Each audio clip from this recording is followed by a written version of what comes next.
महान है? नहीं जी, पुरुष भी महान है। मैं मानती हूँ कि सती अनुसुईया ने ब्रह्मा विष्णु महेश को लल्ला बना करके पालना में झुलाया, और अगर सती अनुसुईया के पास अगर उनके पति मुनि अत्रि ऋषि का अगर उनकी सेवा का फल ना होता तो अनुसुईया कभी ब्रह्मा विष्णु महेश को लल्ला बना के पालना में नहीं झुला पाती। महाराज, अगर माताएं शेरनी हैं तो पुरुष भी शेर हैं। और प्रमाण ऐसा नहीं कि प्रियंका ढोल बजा के कह रही है ना, प्रियंका डंके की चोट से कहती कि नरवर मगरोनी वालों की आदत है, जो कहते वो ठोक के कहते, चाहे पीछे कछु हो जाए। रामचरितमानस में अर्धावली है और अपने भारतवर्ष की बड़ाई नहीं कर रहे हैं। बोले विदेश का व्यक्ति बोल रहा है कि भारत के व्यक्ति शेर हैं। सूपनखा और रावण कहाँ के हैं भैया? लंका के हैं, विदेश के हैं। और सूपनखा ने रावण से क्या कहा? बोले जानते हो? बोले अवध नृपत दशरथ के जाए।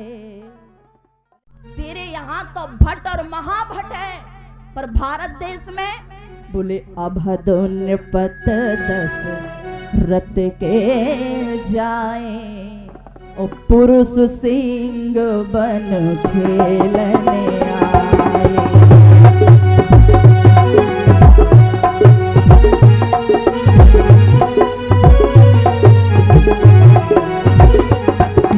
अवध नृपत दशरथ के जाए, जय जय सीताराम हरे।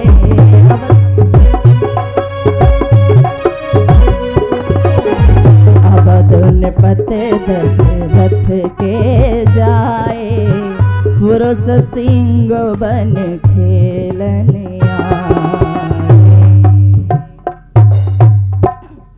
बोले अवध नृपति दशरथ के जाए, बोले पुरुष सिंह बन खेलन। अगर भारत की माताएं शेरनी है तो भारत के पुरुष भी शेर हैं। ये बात जीवन में याद रखिएगा। कुछ लोग मुझसे कहते हैं कि बहन जी लोग माताओं की बड़ाई ज्यादा करती हैं, आप पुरुषों की नहीं करती। मैंने कहा सुनिए, मैं किसी में भेदभाव नहीं रखती, क्योंकि को बड़ छोटा कहते अपराध और सुन गुण भेद समझिए साधु। छोटा बड़ा नहीं महाराज, अगर भारत की माताएं अगर शेरनी है तो भारत के पुरुष भी याद रखना जीवन में शेर है। इसलिए अपने आप को कम मत समझना और तुम अपने आप को ज्यादा मत समझना, दोनों बराबर हो। अगर शुद्ध भाषा में समझाएं तो बैलगाड़ी के दोनों धुरा हो। अगर एक धुरा टूट जाए तो बैलगाड़ी नहीं चलती। प्रसंग पर चलें।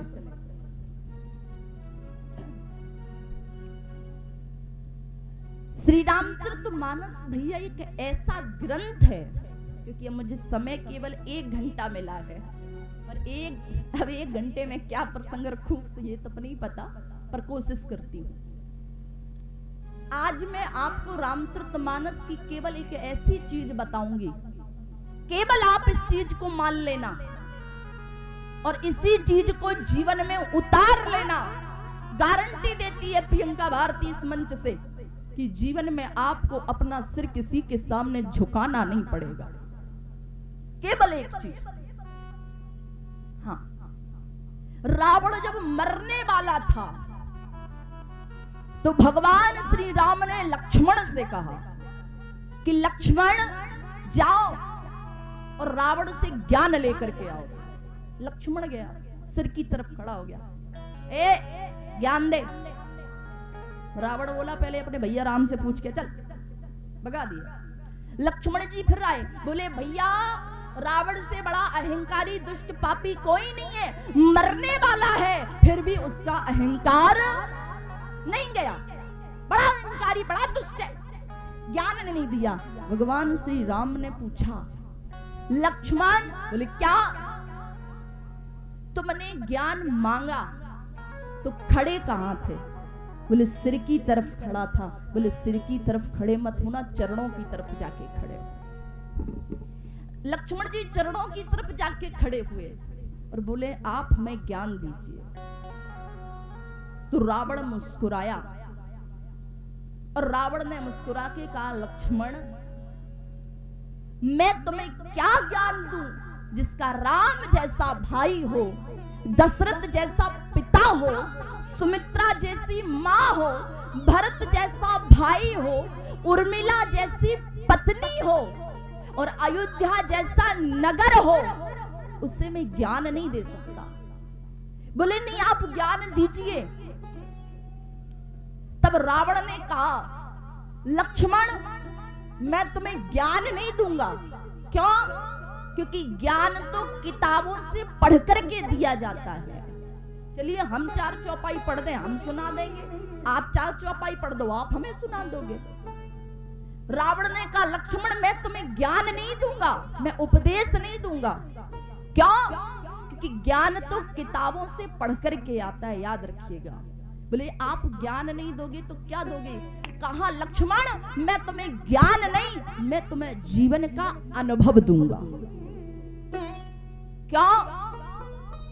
क्योंकि मेरी उम्र 21 साल की है तो मुझे केवल 21 साल का अनुभव है और आपकी उम्र अगर 60 साल है तो आपको 60 साल का अनुभव है। कल लक्ष्मण तुम केवल अनुभव की बात को सुनो। क्यों? क्योंकि इसी अनुभव के ऊपर ही दुनिया टिकी है। बोले मतलब लक्ष्मण जी ने कहा बोले किसी और ने भी अनुभव की बात बोली है कि केवल तुम अपनी अनुभव की बात बोलोगे? तो रावण बोला सुनो लक्ष्मण हम छोटे मोटे गुरु के चेला नहीं है। बोले तो हम जटाशंकर भोलेनाथ के चेला हैं और उन्होंने भी अनुभव की बात की है। बोले किससे की? बोले उमा कहूं मैं अनुभव अपना, उमा कहूं मैं अनुभव अपना, उमा कहूं मैं, उमा कहूं मैं, उमा कहूं मैं अनुभव अपना। सत्य हरि भजन जगत सब सपना, सत्य हरि भजन जगत सब सपना, सत्य हरि भजन जगत सब सपना।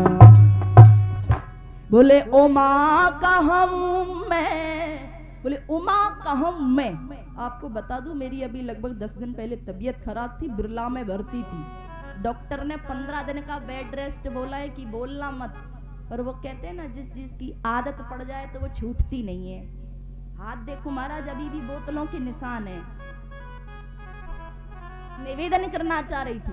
बोले उमा कहूं मैं अनुभव अपना, सत्य हरि भजन जगत सब सपना।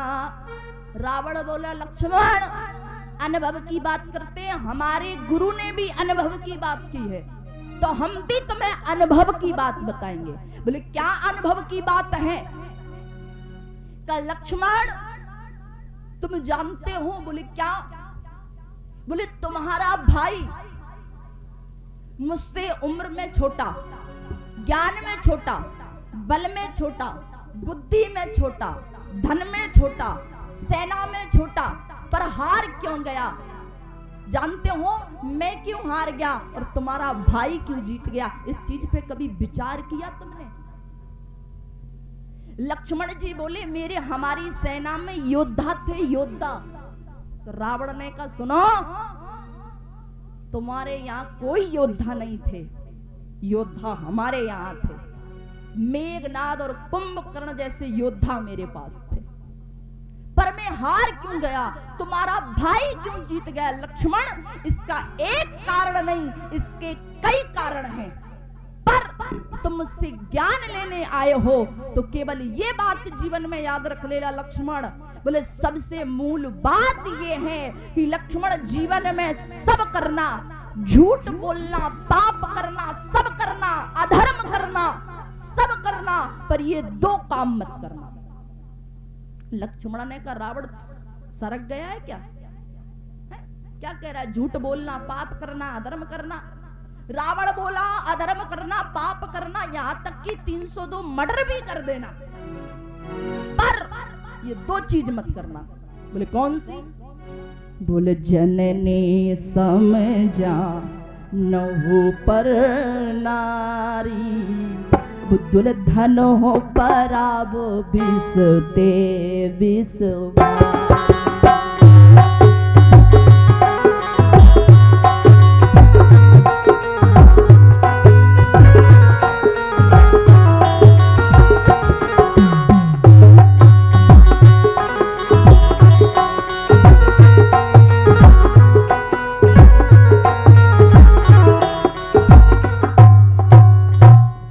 जननी समझा नहु पर नारी। लक्ष्मण, जीवन में सब करना, पर कभी भी अपनी माँ बहन बेटी को जिस नजर से देखते हो, बस उसी नजर से दूसरी की माँ बहन बेटी को देखना। जीवन में तुम्हारा दुनिया में कोई बाल बाका नहीं कर सकता। बोले दूसरा, बोले धन हो पराब बिस बिस भारी। और बोले दूसरे के धन को, संपत्ति को, धन से बिस से भी बुरी जानना। अगर ये 2 चीजें तुम्हारे पास हैं लक्ष्मण, तो जीवन में तुम्हारा कोई भी बाल बाका नहीं कर सकता। इसलिए भैया मैं आप लोगों से निवेदन करना चाहती हूँ, दोनों हाथ जोड़ के सब करना, पर इन 2 चीजों को अपने जीवन में उतार लेना। अगर केवल तुमने इन 2 चीजों को जीवन में उतार लिया तो समझिएगा आपका प्रवचन कराना और सुनना दोनों सफल हो गया। महाराज लक्ष्मण जी जब जाने लगे तो रावण ने लक्ष्मण जी को रोका। बोले लक्ष्मण, बोले क्या? बोले सुनो। बोले सुनाओ। बोले अपने भैया राम से एक बात कह देना। बोले क्या कह दूं? उनसे कहना कि वो ये सोच करके खुश ना हो कि रावण हार गया। बोले तो उनसे कहना, बोले दुनिया की नजर में रावण हारा है, पर रावण अपनी और राम की नजर में जीता है। बोले कैसे? बोले कैसे जीते हो तुम, ये बताओ। रावण ने कहा लक्ष्मण जी तुम यही तो नहीं जानते क्या? बोले जो कछु चरित रचा भगवाना। बोले लक्ष्मण हूं जे मरमना। तुम कुछ नहीं जानते, तुम तो वो इंसान हो, रामलीला पूरी निबट गई, बाद में पूछते हो रावण और राम कौन था। बोले मतलब? बोले अपने भैया से जाके कहना दुनिया की नजर में रावण हारा है, पर रावण हारा है, पर रावण खुद की नजर में और राम की नजर में नहीं हारा। क्यों? क्योंकि नजरें बदल गई तो नजारे बदल गए, किश्ती ने मोड़ दी तो किनारे बदल गए। अरे खुदा में खुदी को क्या देखते हो, खुद के अंदर देखो, तुम्हें खुदा जरूर नजर आएगा। रावण ने कहा राम से जाके कहना कि रावण जीता है। बोले क्या कह देना? बोले राम से छाती ठोक करके कहना कि रावण ने कहा था कि लंकापति रावण जब तक जिंदा था तब तक राम लंका के अंदर पैर नहीं रख पाया, और राम के जीते जी ये रावण राम के धाम को जा रहा है, और राम के बाप में दम हो तो रोक के देख ले। जब तक ये रावण जिंदा था राम की हिम्मत नहीं हुई कि लंका के अंदर पैर रख दे, और राम के जीते जी रावण राम के धाम को जा रहा है, राम रोक के देख ले। अब बताओ भैया बड़ा कौन हुआ, जीता कौन? रावण ने कहा मैं। तो लक्ष्मण जी ने पूछा क्या तुम्हें पता था कि राम भगवान है? जब तुम इतनी ज्ञान भरी बातें करते हो तो क्या तुम्हें पता था कि राम भगवान है? लक्ष्मण जी ने कहा रावण बोला हमें बिल्कुल पता था कि भगवान है। बोले पता कब पड़ा? बोले हमें तो तभी पता पड़ गया था जब हमारी बहन की नाक कान कट गए थे। तो कैसे? बोले खर दूषण मौसम बलवंता, उतने को मारे बिन भगवंता।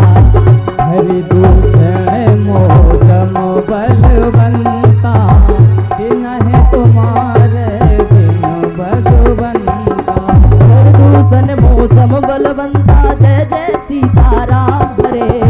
दूषण मौसम बलवंता जय जय सीताराम हरे। हर दूषण मौसम बलवंता तिनय कुमारे बिन भगवान।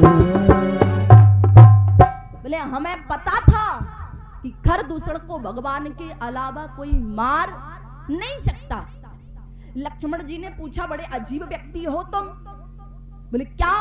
बोले जब तुम्हें पता था कि राम जी भगवान हैं तो तुमने राम जी की सेवा क्यों नहीं की, राम जी की भक्ति क्यों नहीं की? उसका कारण क्या है? रावण ने जवाब दिया पता है बोले लक्ष्मण जी, बोले मैंने इसलिए सेवा नहीं की। बोले तुम जितने समझदार हो ना उतने समझदार हम हैं, और जिस स्कूल में तुम पढ़ा रहे हो उसके हेडमास्टर हैं हम। बोले क्यों, कैसी बातें करते हो? अगर तुम्हें पता था कि भगवान है फिर तुमने इनसे लड़ाई क्यों की? भजन करते भक्ति करते तो तर जाते। रावण बोला हमने ये भी सोचा था। बोले क्या?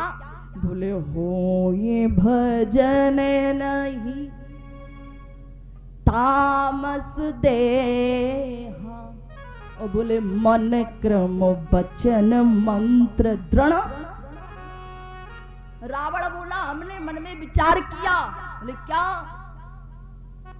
बोले जीवन में हमेशा हमने पाप किया है तो भगवान का नाम ले ही नहीं सकते। बोले तो क्या करें? बोले इसलिए हमने कहा बोले तो सन जाए बैर हट करी हो, बैर हट करूंगा। बोले क्यों?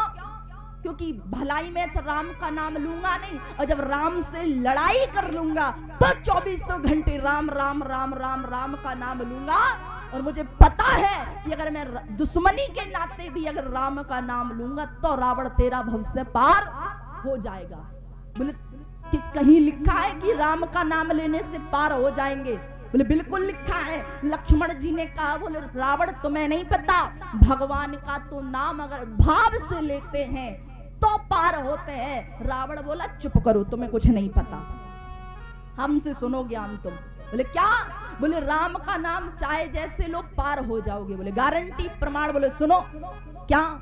बोले भावे को भाव अनखे आलस हूँ, भावे को भाव। अरे भावे को भाव अनखे आलस हो, नाम जपत मंगल दिस दसो। भाव को भाव अनखे आलस हो, जय जय सीताराम हरे।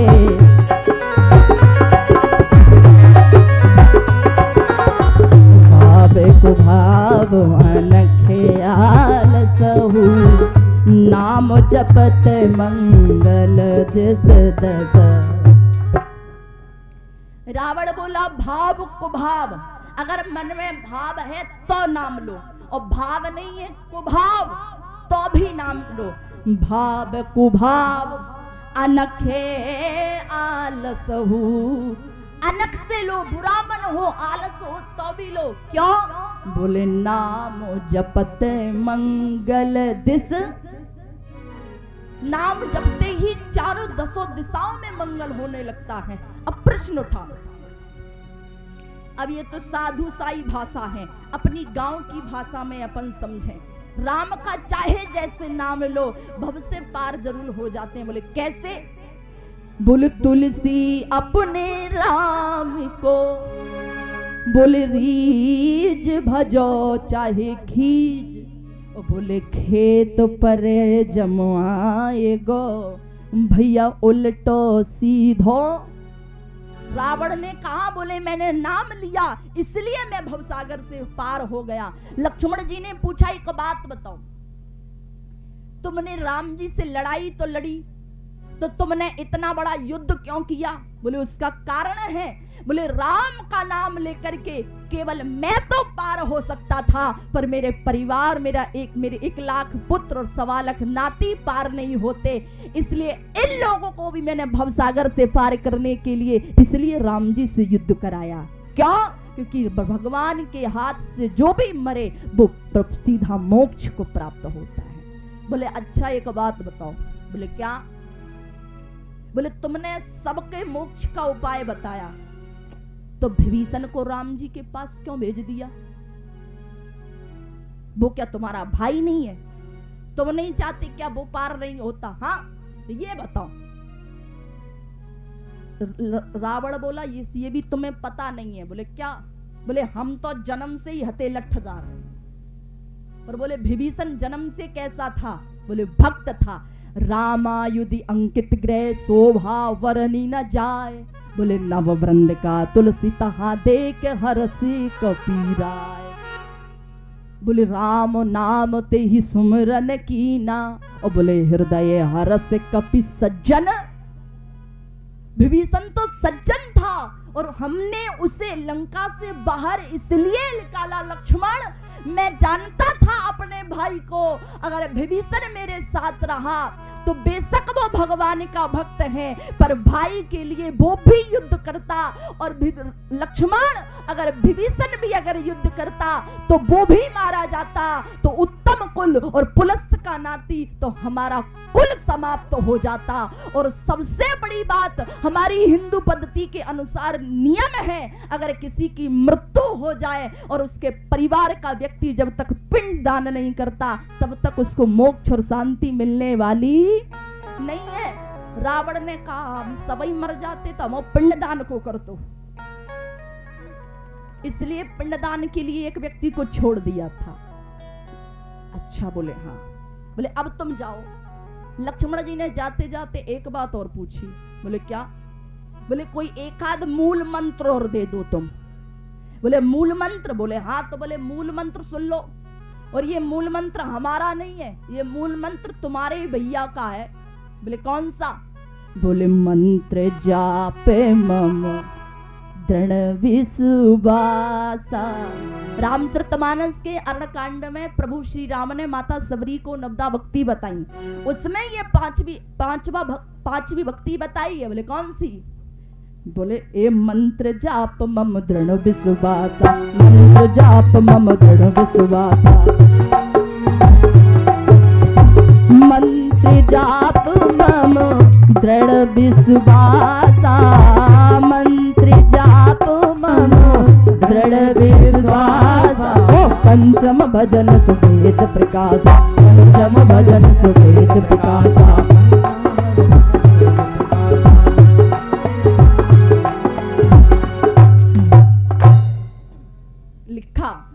बोले मंत्र जाप मम दृढ़ विश्वासा। बोले पंचम भजन सुवेद प्रकाशा। बोले भगवान पर विश्वास करो। लक्ष्मण जी इतना कह के जैसे ही वापस पहुंचे तो निवेदन करना चाह रही थी। प्रश्न उठा कि जीवन में भगवान के प्रति आस्था और विश्वास बहुत जरूरी है। किसी ने भक्त से गोस्वामी जी तुलसीदास जी से पूछा कि गोस्वामी जी, बोले क्या? बोले भगवान रहते कहाँ हैं ये बताओ। तो तुलसीदास जी बोले सिया राम मैं सब जग जानी, करो प्रणाम जोर जुग। बोले सब जगह रहते हैं। भगवान शंकर से पूछा क्यों, भगवान कहाँ रहते हैं? बोले हरि व्यापक सर्वत्र समाना, प्रेम ते प्रगट हो ये मैं जाना। सब जगह है। कबीरदास जी से पूछा भगवान कहाँ है? बोले कस्तूरी कुंडल वसे और मृग ढूंढे बनमाए। बोले ऐसे ही घट में राम है सो दुनिया जानत। वेद व्यास जी से पूछा बोले भगवान कहाँ है? बोले सर्वस्व व्यापी है भगवान। सबने कहा सब जगह है। पर ऋषि भारद्वाज जी के पास पहुंचे। बोले क्यों भैया, राम जी का वास कहाँ है, राम जी रहते कहाँ हैं, इतना बता दो। तो भरद्वाज जी ने जवाब दिया। भरद्वाज जी बोले वैसे तो भगवान सब जगह हैं, ऐसी कोई जगह नहीं जिसमें भगवान का वास ना हो, पर वास्तविकता में भगवान रहते कहाँ हैं? बोले कहाँ रहते हैं? तो गोस्वामी जी ने जवाब दिया, भरद्वाज जी ने जवाब दिया भगवान रहते कहाँ हैं? याद रखना वो तो मानते हैं हरि व्यापक सर्वत्र समाना, प्रेम से प्रकट होए में जाना। हम तब तो जाने कि तुम रोड पे जो पत्थरा डरे उनके पांव छीके कहो कि तुम ही भोले बाबा हो। तो जब ये राम जन्मभूमि का मंदिर नहीं बना था तब मीडिया वालों ने मुझसे पूछा था कि प्रियंका जी आप कथावाचक हो, आप कहती हो कि भगवान हर जगह है, तो राम मंदिर कहीं भी बनवा लो, उसी जगह बनवाने की क्या जरूरत है, कहीं भी बनवा लो। तो मैंने मीडिया वालों से कहा भैया तुम ये बताओ पैदल आए हो कि 4 व्हीलर से हो? बोले दीदी 4 व्हीलर से है। मैंने कहा एक काम करो भैया, तुम्हारी गाड़ी के पहिया की हम हवा निकाल दें। बोले क्यों?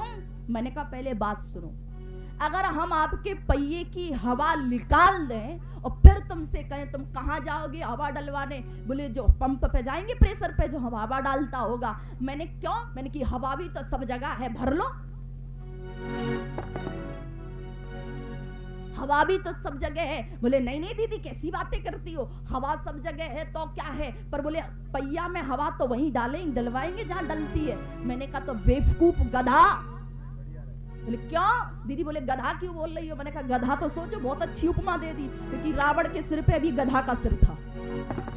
बोले दीदी गधा क्यों कह रही हो? मैंने कहा सुन, मैंने जैसे पहिए में हवा डलवाने के लिए पंप प्रेशर पे जाना पड़ेगा, उसी प्रकार से भगवान तो सर्वत्र हैं, परंतु जहां हमारा आस्था और विश्वास से सिर झुके वो केवल अयोध्या राम जन्मभूमि है, इसलिए वहां मंदिर बनना जरूरी है। भगवान सब जगह है, भगवान मंदिर में भी है, मस्जिद में भी है, गुरुद्वारे में भी है, यहाँ भी वहां भी, सब जगह। तो संत तो बड़े संत होते हैं महाराज। बोले नहीं, और बताओ भगवान है कहाँ? तो भरद्वाज जी बोले बताना है भगवान कहाँ है। बोले कहाँ? बोले जिनके कपट दंभ नहीं माया। भरद्वाज जी बोले गारंटी दे रहे हैं भगवान मंदिर में मिले ना मिले पर यहाँ जरूर मिल जाएंगे। बोले कहाँ?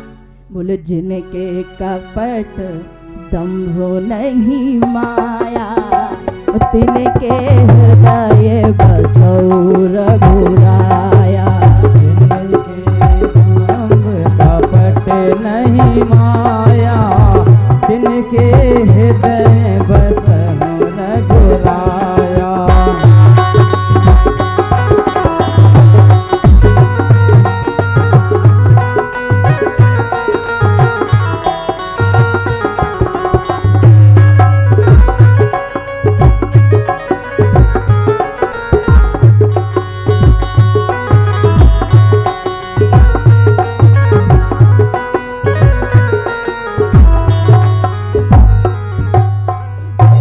भरद्वाज जी बोले मंदिर में मिले ना मिले पर जिनके कपट दंभ नहीं माया, बोले तिनके हृदय बसौ रघुराया। बोले जिनके हृदय में छल कपट छिद्र नहीं होता उसके हृदय में भगवान का वास रहता है। अच्छा, अब एक संत राम जी के पास पहुंचा दौड़ा दौड़ा। बोले क्यों राम जी? बोले क्या? बोले तुमने रावण को क्यों मारा? रावण को क्यों मारा तुमने? हाँ, अरे कोई बात नहीं, तुम्हारी घरवाली ले गया था, तुम जाते और शांति से वापस ले आते। तुम तो अदृश्य हो, क्यों मारा रावण को? क्या जरूरी थी? राम जी ने जवाब दिया, उसका कारण है। बोले क्या? बोले निर्मल मन जना सो मोहे पावा, और बोले मोह कपट छल छिद्र ना। बोले मुझे छल कपट अच्छा नहीं लगता, और बोले रावण ने शुरुआत ही छल कपट से करी थी इसलिए मारा। बोले रावण ने कौन सा छल कपट कर दिया? रामचरितमानस पढ़ो, मामा मारी से जाके क्या कहा? राम राम नहीं की, श्याम श्याम नहीं की, सीधा बोला। बोले क्या?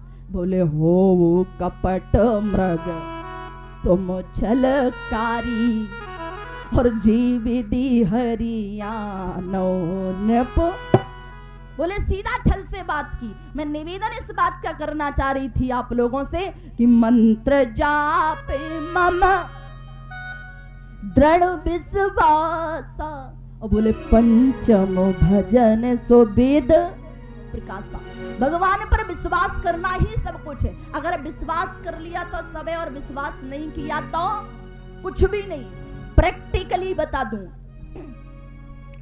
कोई व्यक्ति बीमार है और उस व्यक्ति को जिस डॉक्टर पर भरोसा है, मरीज को अगर डॉक्टर पर भरोसा है, मरीज को बुखार हो और मरीज को डॉक्टर पर भरोसा है, और मरीज डॉक्टर के पास जाए, डॉक्टर केवल ना तो दवाई देगा, ना ही इंजेक्शन लगाएगा, ना बीपी चेक करेगा। डॉक्टर मरीज का केवल हाथ पकड़ेगा और फिर पूछेगा क्यों भैया अब कैसा लग रहा है, डॉक्टर पर कैसा लग रहा है। तो जानते हो मरीज क्या कहेगा, डॉक्टर साहब अब पहले से आराम है। वो लोग कहते हैं कि नहीं कहते? क्यों कहते जानते हो? हमें भरोसा है इस डॉक्टर पर कि डॉक्टर वो हमें बचा लेगा, इसलिए हमें आराम मिल जाता है। वाहरे वाह इंसान, वाहरे वाह जमाने। मुझे हंसी तो तब आती है अगर बिल्ली रास्ता काट जाए तो गाड़ी रोक के खड़े हो जाएंगे। असगुन हो गया, बिल्ली रास्ता काट गई। अरे बेवकूफ, अरे मूर्ख इंसान, एक बात बताओ, तो वो बिल्ली रास्ता काट गई तो मैं उस पे विश्वास है, पर बिल्ली को बनाने वाले पर विश्वास नहीं है आपको। तुमने जितना बिल्ली पर विश्वास किया उतना विश्वास तुम इस भगवान पे तो करके देखो। तुम्हारी किस्मत ना बदल जाए तो तब कहना, पर नहीं, भगवान पे नहीं करेंगे, हम तो बिलैया पे करेंगे। बिलैया रास्ता काट गई, एक्सीडेंट हो जाएगा। निवेदन करना चाह रही थी आप लोगों से, जीवन में विश्वास करो। अरे कौन कहता है भगवान नहीं आते? कौन कहता है? अरे कौन कहता है भगवान नहीं आते? अरे भगवान तो आने को तैयार है, पर बशर्ते कोई भगवान को बुलाने को तैयार नहीं है। अरे कुछ लोग कहते हैं भगवान आते नहीं। मैं निवेदन करना चाहती हूँ महाराज, तुम महाराज कौन कहता है भगवान आते नहीं? तुम प्रहलाद के जैसे बुलाते कब हो? अरे कौन कहता है भगवान जूठे बेर नहीं खाते? तुम सबरी के जैसे खिलाते कब हो? अरे कौन कहता है भगवान नाचता नहीं? तुम गोपियों के जैसे नचाते नहीं? कौन कहता है भगवान घर नहीं बनवाता? तुम नामदेव की तरह बुलाते कब हो? कौन कहता है भगवान सारथी नहीं बनता? तुम अर्जुन की तरह बनाते कब हो? कौन कहता है भगवान महाराज भात नहीं भराता? तुम नरसी की तरह बुलाते कब हो? कौन कहता है भगवान महाराज कि बहनों की लाज नहीं बचाता? तुम द्रौपदी की तरह बुलाते कब हो? कौन कहता है भगवान सोता नहीं? तुम यशोदा की तरह सुलाते कब हो? कौन कहता है भगवान आंगन में नाचता नहीं? तुम कौशल्या की तरह नचाती नहीं हो? अरे भगवान तो आने को तैयार है, पर बशर्ते बुलाने को तैयार नहीं है। जिस व्यक्ति को देखो वो कहता है वृंदावन जाना है, वृंदावन जाना है, वृंदावन जाना है। मैं कहती हूँ नहीं जाना वृंदावन, नहीं जाना अयोध्या। क्यों अयोध्या और वृंदावन जाए भैया? इतना भगवान का नाम लो, इतना भगवान का नाम लो कि कमऊ तो दीन दयाल के भनक पड़ेगी। इतना नाम लो भगवान का कि भगवान वृंदावन और अयोध्या छोड़ करके हमारे मगरौनी और नरवर में आने को तैयार हो जाए। आप कहोगे भगवान कहीं अपने धाम को छोड़ करके आए, तो प्रमाण है इस चीज का। देखिए महाराज, अपने ही मध्य प्रदेश में पड़ता है रामलला ओरछा सरकार, वहां की रानी राम जी को महाराज अयोध्या से लेकर के ओरछा लेकर के आई है। कैसे विश्वास, ट्रस्ट किया, विश्वास करो। जितना तुम पैसे के पर भरोसा करते हो ना, उतना तुम भगवान पर भरोसा करो। मैं मानती हूँ money is the very important, मानती हूं पैसा सब कुछ है, पर पैसा बहुत कुछ नहीं है। आप कहोगे कैसे? पैसे से आप किताबें खरीद सकते हो, ज्ञान नहीं खरीद सकते। पैसे से क्रीम पाउडर तो खरीद सकते हो, पर सुंदरता नहीं खरीद सकते। पैसे से मकान तो खरीद सकते हो, पर घर की शांति नहीं खरीद सकते। पैसे से आप भोजन तो खरीद सकते हो, पर भूख नहीं खरीद सकते। पैसे से भगवान की मूर्ति तो खरीद सकते हो, पर भगवान को नहीं खरीद सकते। अगर भगवान को भी अगर पैसे से खरीदा जाता तो भगवान हमारे यहाँ नहीं, भगवान टाटा बिरला डाइनिया और अंबानियों की तिजोरियों में बंद बैठे होते बेचारे बिहारी जी। बस खेल प्यारे प्रेम का है, क्योंकि सबसे ऊंची प्रेम सगाई। विश्वास करके तो देखो, जिसने विश्वास किया भगवान ने बेड़ा पार किया। चलिए जरा रामचरितमानस से हट करके आए, जरा बाहर निकलें, भागवत की ओर बढ़े। आप भागवत के अंदर एक कथा आती है महाभारत। मैं निवेदन करना चाह रही थी आप लोगों को,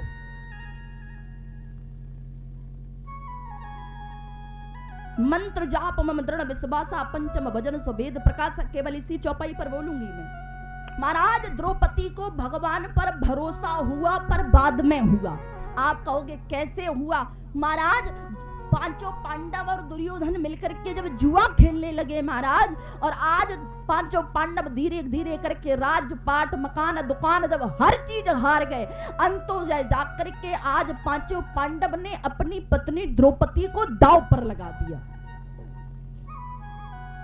जैसे ही द्रौपदी को दांव पर लगाया, द्रौपदी भी हार गए।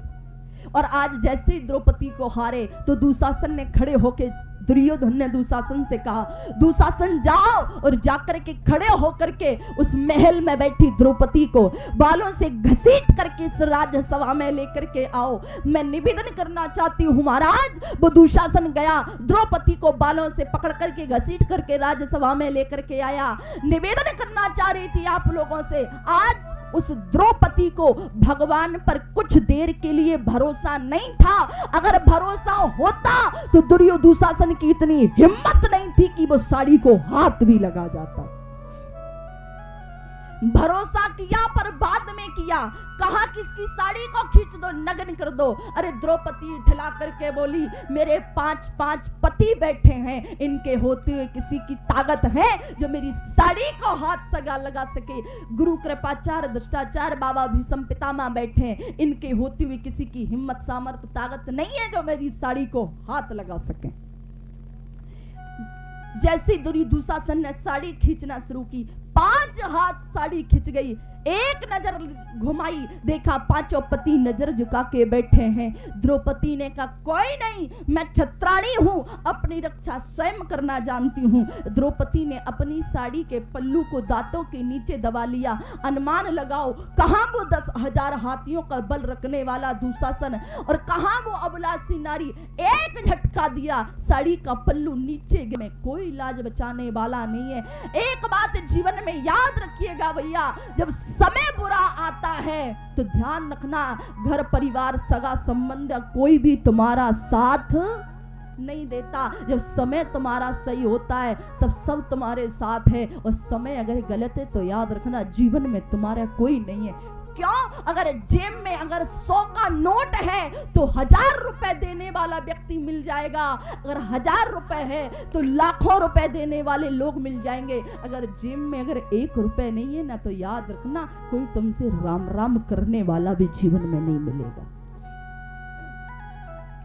आज जब द्रौपदी की साड़ी खिंच गई, अब तो द्रौपदी ने 5 पतियों पे से भी आस्था हटा दी।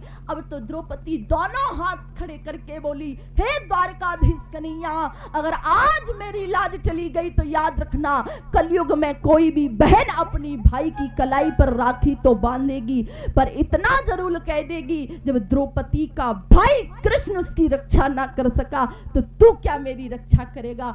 कन्हैया, मुझे डर इस बात का नहीं है कि मेरी लाज चली जाएगी, मुझे तो दुख इस बात का है कन्हैया कि मेरी लाज भली चल जाए पर तेरी लाज न जाने पाए। कन्हैया, अरे मेरा मान भले टल जाए पर तेरा मान न टलने पाए। कन्हैया, द्रौपदी ने दोनों हाथ खड़े करके आवाज लगाई, हे द्वारकाधीश कन्हैया, अरे तुम इतना तो कर। बोले क्या? बोले याद कर, जिस वक्त तूने चंदेरी के राजा शिशुपाल का वध किया था तो सुदर्शन चक्र से कन्हैया तेरी उंगली कट गई थी, तब खून निकलने लगा था, तो तेरी 16,108 पत्नियां कपड़ा ढूंढने के लिए दौड़ी थी, पर तेरी इस सखी, तेरी इस बहन ने अपने पीतांबर को फाड़ करके तेरी उंगली से बांधा था। तब तूने कहा था, बहन समय आने पर एक एक धागे का मूल्य चुका दूंगा। जब इतना कहा, दोनों हाथ खड़े करके आवाज लगाई, हे कहा, भगवान कृष्ण प्रकट हो गए और पूरा कृष्ण नहीं कह पाया, इतने में तो स्वयं द्वारकाधीश भगवान कृष्ण ने बहन द्रौपदी का चीर बढ़ाना शुरू कर दिया। महाराज, ये आस्था और विश्वास की बात है, विश्वास तो करो प्यारे।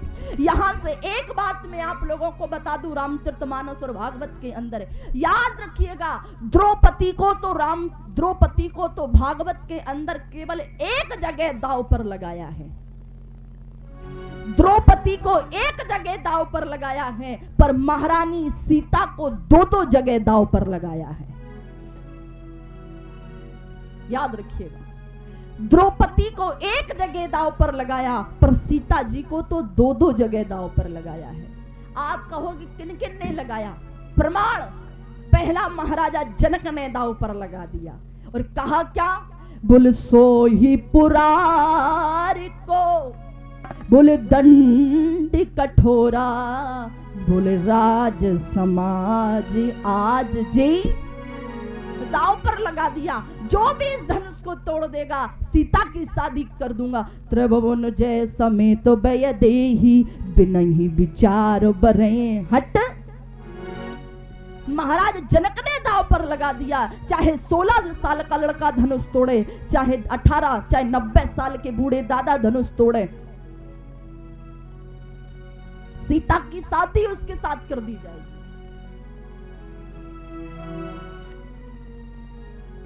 एक जगह महाराजा जनक ने दांव पर लगाया, दूसरा किसने लगाया? चलिए लंका कांड में महाराज अंगद जी ने सीता जी को दांव पर लगाया, और वो भी कहां? रावण की सभा में, कि जो मम चरण सखे सठ डारी, बोले तो, बोले फिर ये राम सीता में। अब भैया इसे दाव नहीं कहेंगे तो क्या कहेंगे? दाव ये का और कछु है? दाव है? दोनों जगह दाव पर है? हाँ फिर ठीक है। महाराज जनक ने भी दाव पर लगाया, इधर अंगद ने भी दाव पर लगा दिया। महाराज जनक ने लगा दिया, जो धनुष तोड़ देगा शादी कर देंगे। अंगद ने लगा दिया, जो मेरा पैर हटा दे सीता हमको हार दूंगा, राम वापस चले जाएंगे। पर एक बात बताओ भैया, दोनों लोगों ने दांव पर लगाया, पर प्रश्न उठा कि दोनों जगह सीता जी को बचाया किसने? एक बात याद रखना, इधर महाराज जनक ने दांव पर लगाया, उधर अंगद ने दांव पर लगाया, पर प्रश्न ये उठता है कि बचाया किसने? बचाया किसने? मैं निवेदन करना चाहती हूं प्यारे, जब पिता और भाई दुनिया में कुछ भी कर सकता है, पर मां अपनी बेटी के साथ जीवन में कभी गलत नहीं होने दे सकती। महाराज दोनों जगह माता पृथ्वी ने सीता जी को बचाया है, दोनों जगह। जब जनक जी ने कहा कि जो भी धनुष तोड़ देगा तो सीता की शादी कर दूंगा, माता पृथ्वी दौड़ी दौड़ी भोले बाबा के पास पहुंची। बोले बाबा आपसे एक छोटा सा निवेदन है। बोले क्या?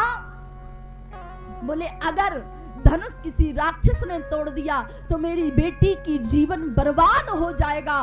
प्रभु इस राम के अलावा इस धनुष को कोई ना तोड़ पाए, बस आप इतनी कृपा कीजिए। तो स्वयं भोले बाबा शिव धनुष के ऊपर बैठे हैं। बोले डगही न शंभु सरासन कैसे, बोले कामी बचन सती मन, यहां पर रक्षा की। और जब अंगद ने दांव पर लगा दिया कि जो मेरा चरण हटा देगा मैं सीता को हार के वापस चला जाऊंगा, माता पृथ्वी ने कहा अंगद यहां तो ऐसे ऐसे बलशाली हैं जो तुम्हें मच्छर की तरह मसक के रख देंगे, पर कोई बात नहीं, तुम भारत के शेर हो।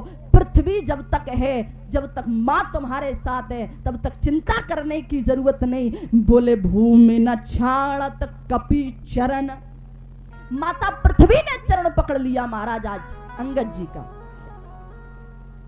इसलिए निवेदन करना चाह रही थी आप लोगों से, जीवन में विश्वास होना चाहिए। मंत्र जाप मम तृण विश्वासा, पंचम भजन सुवेद प्रकाशा। फिर लौटिए जरा भागवत में, समय हो जाए तो इशारा कर देना भैया। हाँ, क्योंकि महाराज हम तो बेवाए वक्ता हैं कि बिन मौसम बरसात वाले, हमों का भरोसा महाराज चाहे जब चाहे जब बरस जाए। अरे नहीं नहीं, अपनी बिटिया है, छोटी बहन है, मैं चिंता ना करो बहन जी, समय नहीं खाऊंगी, केवल 10 मिनट में ही अपनी बात को संभाल लूंगी, क्योंकि आप नहीं समझोगे भैया, हम समझेंगे, काहे कि हम एक ही हैं। एक कहावत है, चोर चोर मुँह से रे भाई, चाहे जो के लोग खग जाने, खगई की भाषा ताते उमा गुप्त कर रखा। सही बात है महाराज, जब दूसरा वक्ता बोलता है ना, जब समय बढ़ता है तो वक्ता मन ही मन कहता मर जाए जो वक्ता, हम वही टेम मिलो तो जाए खावे, ठीक है आपका स्वाद, और कितम जाए नहीं मिलो टेम, जई मंच मिली थी बड़े किला में। ऐसा मत कहिएगा बहन जी, वैसे ही बीमार आदमी आए हैं, हमारी बिटिया हो बहन हो, हम तो हंसी मजाक हैं, हमारा स्वभाव भी है, केवल 10 मिनट ही बोलेंगे, उसके बाद वाणी को बरामदे। निवेदन करना चाह रही थी आप लोगों से, महाभारत में एक व्यक्ति ने और भरोसा किया।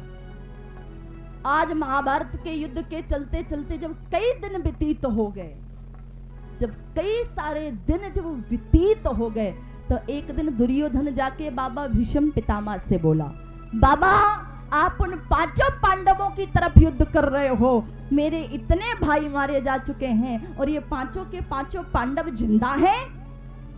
बाबा भीष्म पितामह ने कहा, दुर्योधन बुढ़ापे में कलंक मत लगाओ, मैं सौगंध खाता हूं मां गंगा की। बोले क्या? बोले कल सूर्य उदय से सूर्य अस्त तक मैं 5 पांडवों का वध कर दूंगा। कल जो हरिये शस्त्र न गहाऊं, तोला जो गंगा जननी को शांतनु सुतना कहाऊं। प्रतिज्ञा कर ली आज बाबा भीष्म पितामह ने। याद रखना, किसी छोटे मोरी की प्रतिज्ञा नहीं है, बाबा बाल ब्रह्मचारी श्री भीष्म पितामह की प्रतिज्ञा है। तीनों लोग पीपल के पत्ते की तरह कांपने लगे कि सुबह 5 पांडव मरने वाले हैं, कोई जीवित बचने वाला नहीं है। आज कौरव और पांडवों की सेना में सब कोई सो रहा है, अगर आज कोई जाग रहा है तो केवल मेरे श्री द्वारकाधीश भगवान कृष्ण जाग रहे हैं अपने कक्ष में। अपने कक्ष में जैसे ही जाग रहे हैं तो भगवान कृष्ण सोच रहे हैं। अभी तक तो सब लोग मुझसे पूछने आते थे कि युद्ध कैसे करें, पर आज कोई पूछने नहीं आया। मामला क्या है, कारण क्या है? भगवान कृष्ण ने स्वयं युधिष्ठिर के कक्ष में जाकर के देखा, कक्ष को खोला तो देखा युधिष्ठिर सो रहा है। भगवान कृष्ण ने सोचा कि शायद इसे पता नहीं है कि ये मरने वाला है, अगर पता होता तो ये रोता सोता नहीं। दोबारा जगाया, युधिष्ठिर जागो, क्या तुम्हें पता नहीं है कि तुम मरने वाले हो? तुम सो क्यों रहे हो? हाँ जवाब दो। युधिष्ठिर खड़ा हुआ, दोनों हाथों को जोड़ा और कहा, कन्हैया मुझे पता है मैं मरने वाला हूँ। अरे पता है तो सो क्यों रहे हो?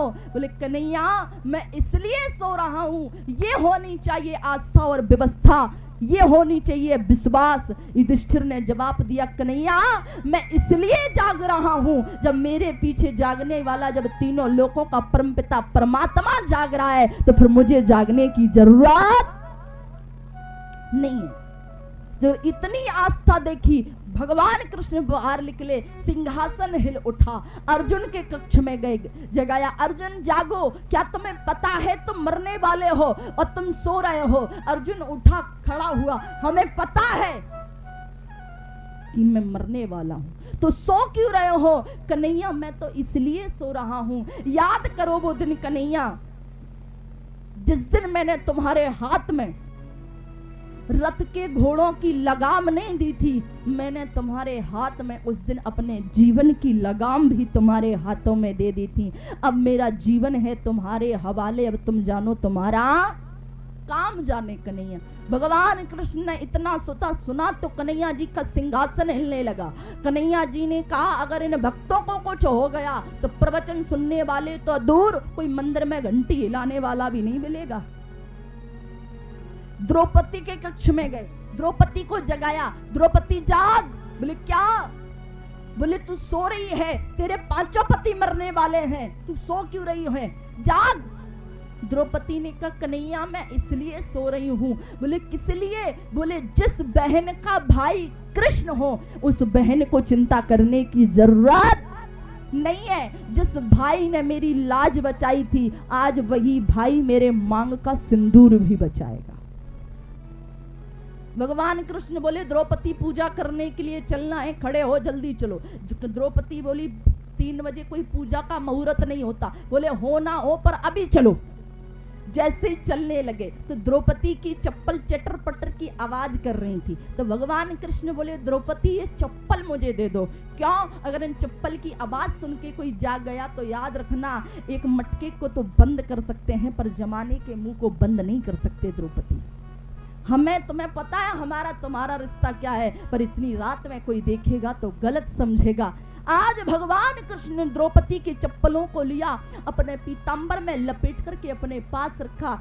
ये है कथा विश्वास और भक्ति की, क्योंकि अभी तक तो केवल भक्त भगवान की खड़ाऊं को सिर पर रखते थे, आज तो एक भगवान भक्त की खड़ाऊं को उठा रहा है। प्रभु कर कृपा पाबरी दीनी सादर भरत शीस धर लीनी महाराज।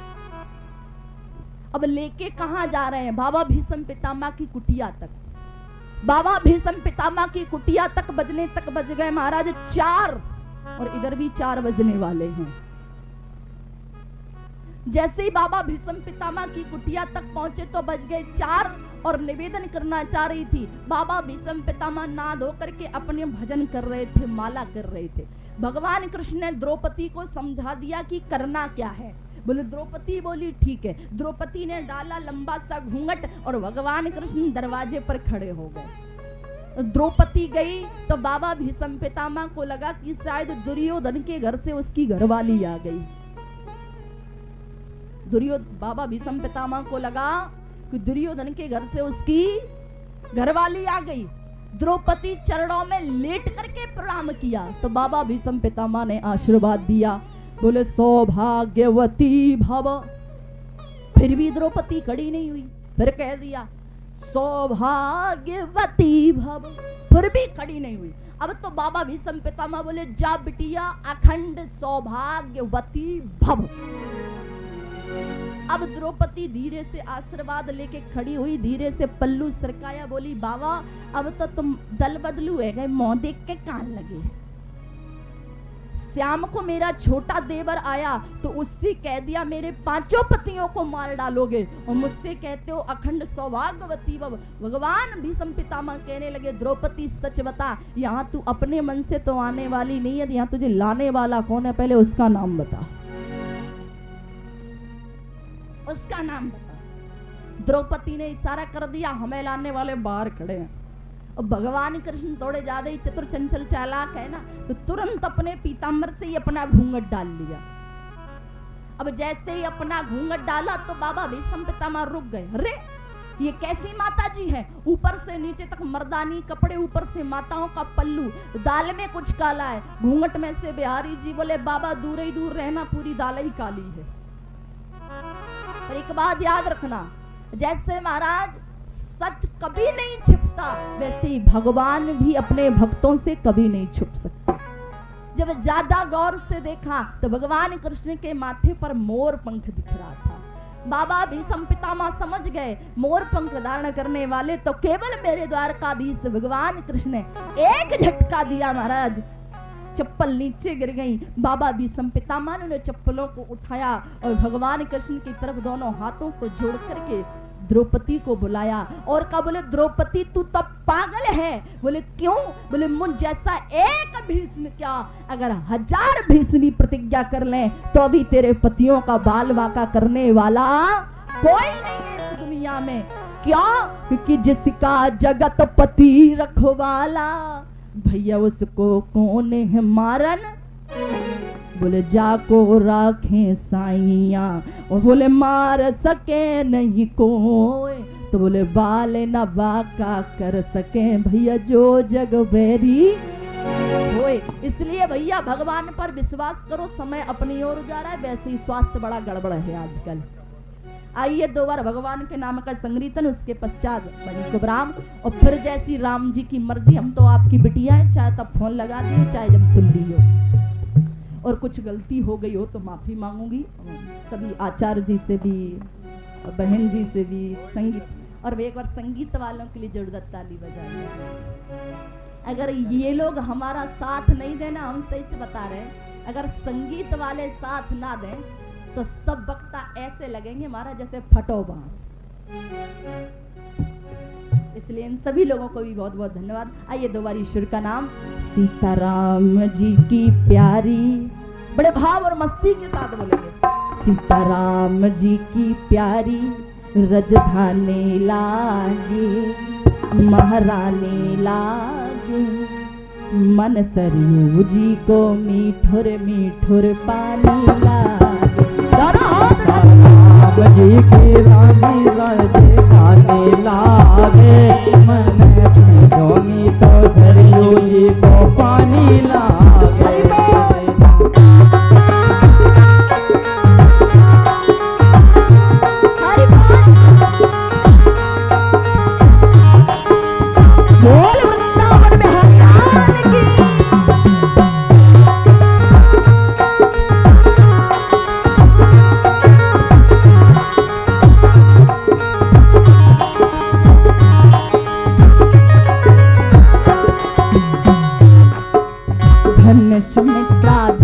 कौशल्या धन है के कई मैया, अरे धन है के कई मैया। धन सुमित्रा धन कौशल्या धन है के कई मैया, धन है के कई मैया। वो धन्य भूप दशरथ जी के आंगन खेले चारों भैया, हो धन्य भूप दशरथ जी के आंगन खेले चारों भैया। तोतली रसीली हर की वाणी लागे, प्रभु की वाणी लागे, मन सरयू जी को मीठुर मीठुर पानी लागे।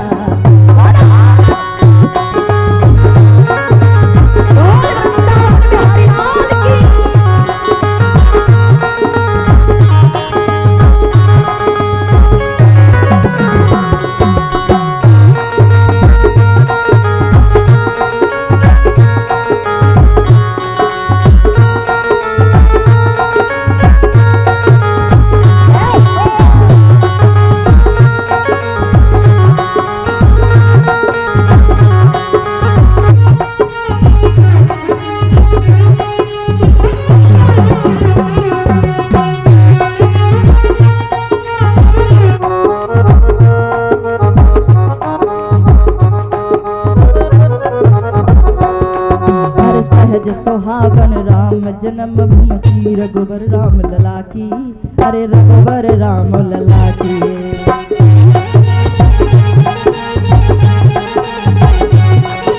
रघुवर राम लला की, वो जानकी महल तुझ सुंदर शोभा, लक्ष्मण जू के खिलाती, हो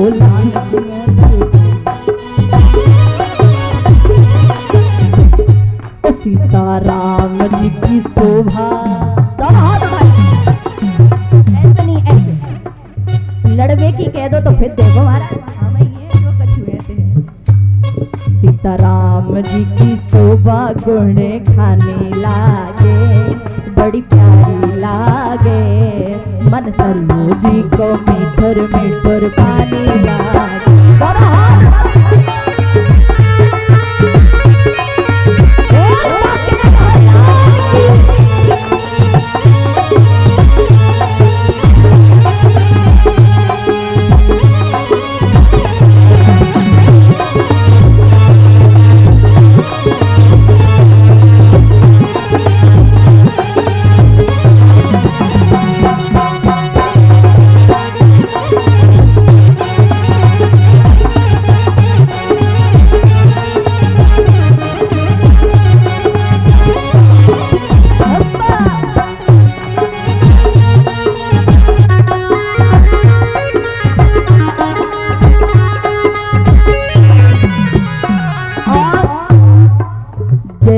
राम, अरे जय सिया राम, दंडवत भैया मधुरी वाणी बोले, वो मधुरी वाणी बोले।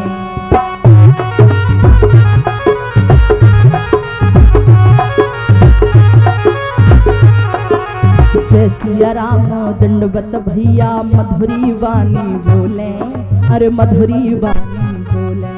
वो करें कीर्तन संत मगन मन गली गली में डोले, वो करें कीर्तन संत मगन मन गली गली में डोले। और सीताराम जी की धुन, किस किस को सीताराम जी की धुन बड़ी प्यारी लगती है? जरा दोनों हाथ खड़े करके बताओ। और सीताराम जी की धुने बड़ी प्यारी लागे, बड़ी प्यारी लागे। मन सरोज जी को ठुर सीताराम जी की प्यारी धुने प्यारी लागे, हर प्यारी लागे। मन को सरयू जी को पानी लागे।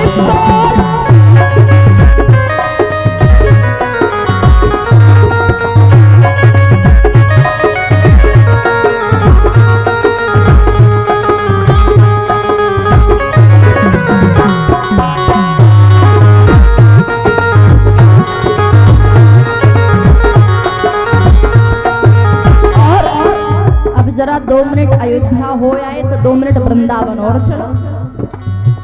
ओ मीठे रस से भरोड़ी,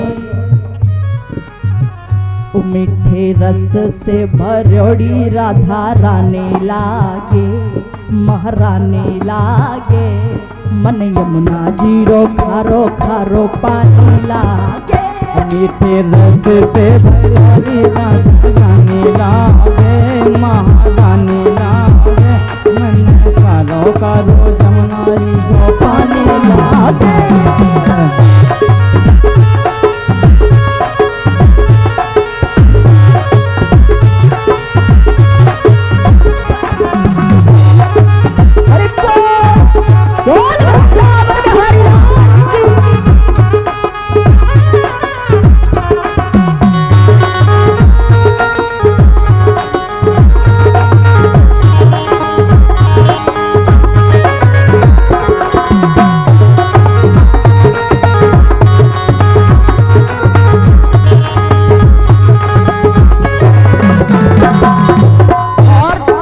यमुना जी तो कारी कारी राधा गोरी गोरी, अरे राधा गोरी गोरी।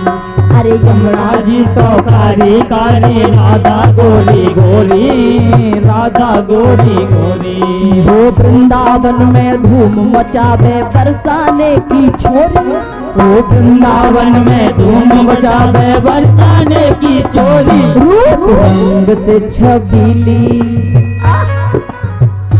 रूप रंग से छबीली मस्तानी लागे, मस्तानी लागे। मन यमुना जी को प्यारो प्यारो लागे।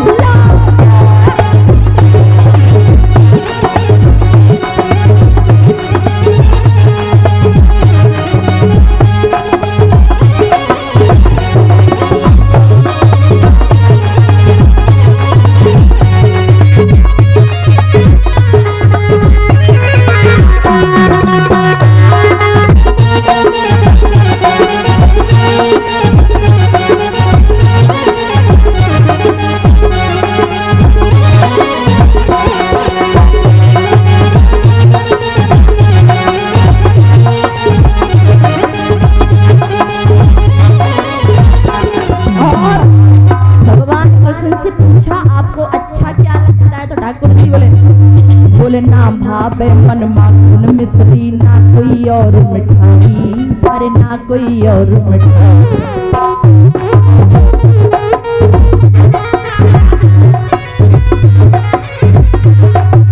ना भावे मन माखन मिश्री, ना अब कोई मिठाई और मिठाई। अरे मारी जीवड़िया ने भावे राधा नाम मलाई, ओ मारी जीवड़िया ने भावे राधा नाम मलाई। रसोधान की लली, रसोधान की लली गुड़ खाने लागे, गुड़ खाने लागे। मन यमुना जी को खाओ खाओ।